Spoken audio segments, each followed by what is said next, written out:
michoota isaatiin kennurra kan caalu.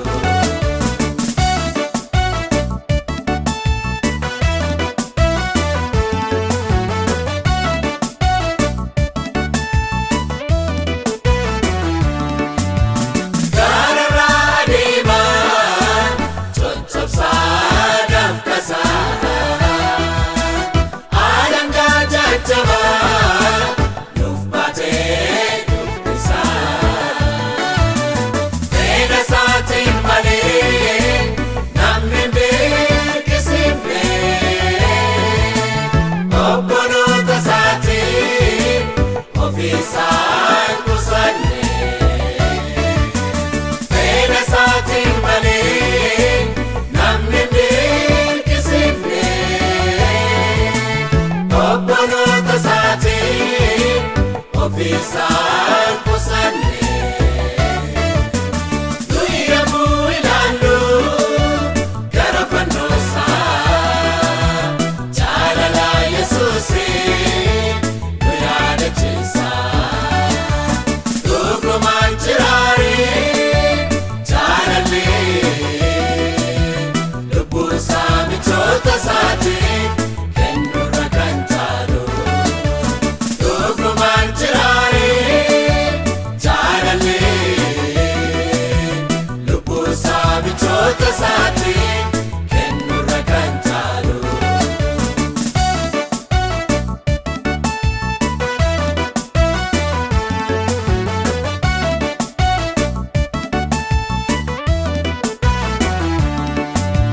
Mootiin Yihuudoota waa'ee isaa dubbatu jedhanitti tuufu isa daddarbatu. Inni waa'ee isaatiin tokkoyyuu hin falmine jaalalaan lubbuu isaa dabarsee nuuf kenne.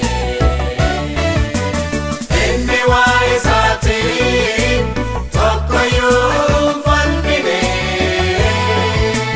jaalalaan lubbuu isaa dabarsee nuuf kenne. Nuyi yommuu ilaallu gara fannoo isaa jaalala Yesuusiin nu yaadachiisa. Dhugumaan jiraaree jaalallee lubbuu isaa michoota isaatiin kennurra kan caalu. Dhugumaan jiraaree jaalallee lubbuu isaa michoota isaatiin kennurra kan caalu.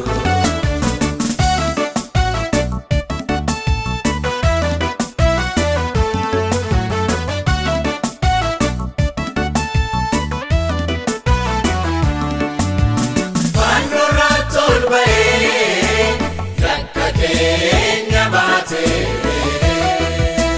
jaalala Kiristoos eenyufaatu hubatee ofiin oolche ture jedhaniitti kuusu eenyu yoo nu bannee nuuf jedha akka noobsu. Ofiin oolche ture jedhaniitti kuusu eenyu yoo nu bannee nuuf jedha akka noobsu. Nuyi yommuu ilaallu gara fannoo isaa jaalala Yesuusiin nu yaadachiisa. Dhugumaan jiraaree jaalallee lubbuu isaa michoota isaatiin kennurra kan caalu. Dhugumaan jiraaree jaalallee lubbuu isaa michoota isaatiin kennurra kan caalu.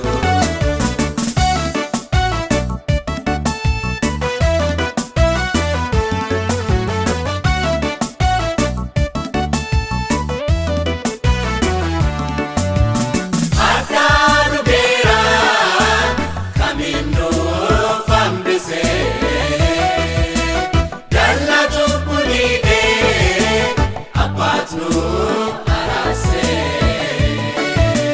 duuti sumna